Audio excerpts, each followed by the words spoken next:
So, what's the one single idea that the entire belief of Islam is built on? Well, it's a concept called Tawhid, this pure, absolute belief in the oneness of God. And honestly, it's so much more than just a rule. It's a complete worldview that once you really get it, it changes everything about how you see yourself, your life, and the entire universe. I love this quote because it just frames it so perfectly. Think about a fortress. It's not just a bunch of walls, right? It's a sanctuary. It's the place you run to for safety when everything outside is chaotic. That's what Tawhid is supposed to be for your heart, not some abstract idea in a textbook, but a real source of deep spiritual security. It gives you a solid ground to stand on, no matter what's going on around you. All right, so what does this oneness really mean when we get down to it? It's actually this beautiful, all-encompassing idea. And to make it easier to grasp, it's often broken down into three distinct, but totally interconnected categories. Once you understand these three pillars, you really get the full picture of what it means to believe in one God.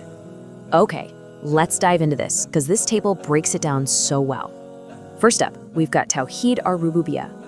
This is all about recognizing that God is the only Lord of the universe. He's the one running the show. So when you see it rain, it's not just nature doing its thing. It's an act willed by the one and only sustainer. Simple as that. Then there's Tawhid al-Uluhiyyah. This one's about who gets our worship. And this pillar is crystal clear. All of our devotion, our prayers, our hopes, our trust, it all goes directly to God, period. No intermediaries, no saints, nobody else.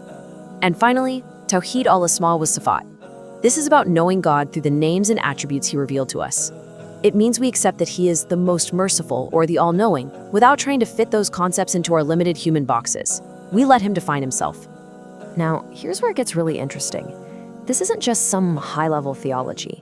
Tawhid isn't something you're just meant to know in your head. You're meant to live it, you know? It's about taking these huge ideas and letting them transform the smallest, most mundane moments of your day into acts of real spiritual connection. And this is exactly how it becomes real. Look how simple this is. That very first thought when your eyes open, just thanking the giver of life for another day. Or that one little word, Bismillah, before you take a bite of food. That instantly turns a simple meal into a moment of gratitude to the provider. Even in a tough situation, saying Allah is sufficient for us, that's not just wishful thinking. It's a powerful declaration. You're not just saying words. With every one of these small acts, you're bringing your whole world back into focus on the one. But you know, to really, truly appreciate something so pure and clear, you have to understand its opposite. The shadow to Tawhid's light is a concept called Shirk. And understanding what breaks this principle of oneness is so important because it makes our grasp of Tawhid that much sharper, that much stronger. This slide just lays it out so clearly. On the left, you've got Tawhid. It's that clean, simple, direct line to the Creator. All your focus, all your energy goes to one source. But on the right, you see Shirk. It's just a tangled mess. Your hope, your fear, your devotion, it's all split up between different things. Maybe it's status, or money, or what other people think. Shirk is basically giving away pieces of your heart that belong only to God. Wow, just think about that for a second.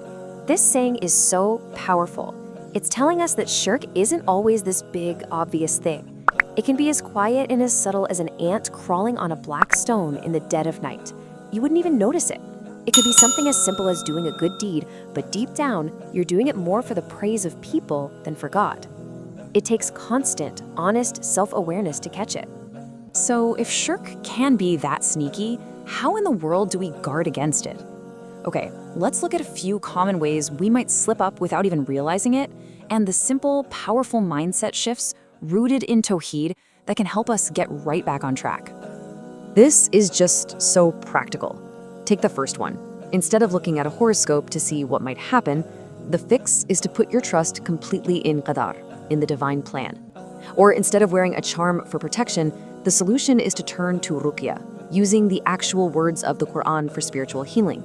And that awful feeling of regret when we all say, oh, if only, the fix is this incredibly powerful statement of acceptance. Allah has decreed it, and what He willed, He did. You can literally feel the anxiety just melt away when you say that. Okay, so we've talked about the pitfalls, we've talked about the fixes, but now let's get to the payoff. Why is this all so important? Because living a life based on Tawhid is not about restriction. It's the exact opposite. It's about liberation. It unlocks a kind of freedom and inner peace that can literally change your entire life. And the stakes, well, they couldn't be higher. This verse is incredibly direct. It's telling us that Tawhid is the very foundation that makes all of our good deeds actually count. You could think of it like an operating system on a computer. Without it, none of the other programs can even run. Tawhid is what validates everything else. And here it is, the payoff. And it's not just about the ultimate reward in the next life. Think about the rewards you get right here, right now. True inner peace, because you're no longer being pulled in a million different directions trying to please everyone and everything. You have one focus. And that brings this incredible freedom from anxiety. When your ultimate concern is with God, you are liberated from the fear of everything else. Your good deeds are safe. And maybe best of all, you get this direct, personal, unmediated connection to your Creator. So I'll just leave you with this question to think about. In the middle of a crazy workday, or in a moment of worry, or even just scrolling through your phone, where in your day do you forget that you're not alone? Where do you forget that the one who created and sustains everything is right there with you? Just thinking about that, that's the first step to really living a life of oneness.